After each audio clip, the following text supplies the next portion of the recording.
Yes, habari gani mwanafamilia wa Mark Sports, karibu sana katika segment ya kimichezo tupate kudadavua na kujadili mengi mazuri ya kimichezo ambayo yamekuwa yakijiri na tumekuwa tukiweka hapa kila siku. Cha muhimu ni wewe kubonyeza neno subscribe channel video hii, kisha bonyeza alama ya kengele ili usipitwe na zile taarifa zote muhimu ambazo zimekuwa zikiwekwa hapa kila siku. Yes. Katika segment ya michezo bwana, tunayo hii ambayo nafikiri leo wengi walikuwa wamefuatilia ile press conference ya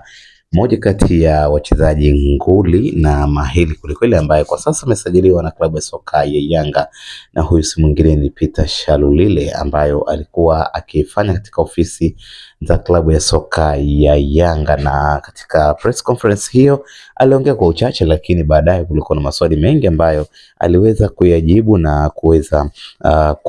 kuonesha kwamba ni kwa namna gani yuko tayari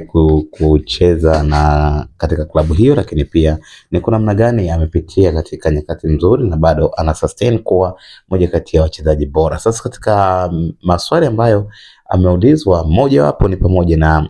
kuhusiana na kile ambacho kilidaiwa kuwa ni goli la Stephen Aziz Ki ambalo alifunga wakati Young Africans wamecheza dhidi ya Mamelodi Sundowns kule Afrika ya Kusini, ambapo refa wa mchezo huo alilikataa. Sasa moja ya waandishi wa habari waliuliza kwamba je, kiukweli kabisa wewe ukiwa ni moja ya wachezaji ambao walikuwepo katika mchezo ule, ni kweli lile halikuwa ni goli halali ama lilikuwa goli halali ambalo alilipiga ama kulifunga Stephen Aziz Ki? Lakini katika majibu yake Peter Shalulile aliweza kucheka kidogo na kisha akasema kwamba kwa bahati mbaya alikuwa katika upande mwingine wa goli, kwa hiyo hakuweza kuona vizuri kile ambacho kilitokea upande wa pili wa goli ambalo hakuwepo. Kwa hiyo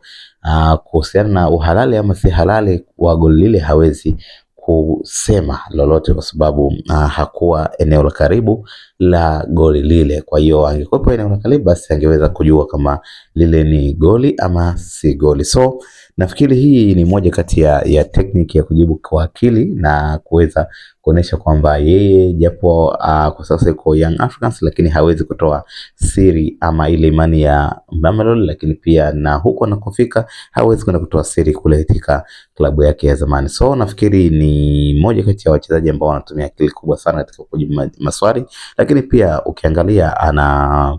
trophies nyingi, lakini pia kiukweli ni moja kati ya wachezaji ambao wana heshima, wana nidhamu, na pia amekuwa na energy ya kutosha sana, na hii inafanya sasa aweze kuleta matumaini mapya kwa klabu ya soka ya Yanga, ambapo pengine